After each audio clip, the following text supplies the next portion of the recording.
কোনো বিরোধী দলের নেতাকে কোনোদিন কোনো প্রস্তাব দিতে দেখিনি কোনো সংসদে। আপনি অত্যন্ত গুরুত্বপূর্ণ একটি বিষয়ের উপরে সংসদের দৃষ্টি আকর্ষণ করেছেন, সেজন্য আপনাকে ধন্যবাদ। প্রত্যেক বক্তাই গুরুত্বপূর্ণ বক্তব্য রেখেছেন এবং দেশের কল্যাণে এই বক্তব্য কাজে লাগবে।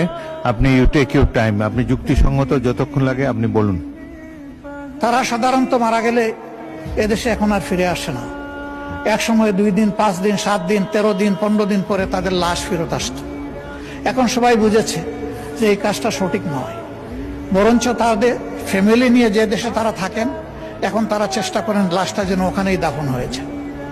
তাদের এখানে আমাদের কাছে এইরকম কোনো চাহিদা নেই যে আমাদের লাশটা বিদেশে নিয়েছেন, কিন্তু তারা জীবন্ত যখন আসে তখন লাশের চাইতে খারাপ পরিণতি কোনো কোনো ক্ষেত্রে তাদেরকে ভোগ করতে হয়। আমরা তাদের প্রতি কৃতজ্ঞতা দেখাতে পারি না, এমনকি কারো কারো আপনজন, আপন ভাই তাকে তার প্রপার্টি থেকে ডিপ্রাইভ করে।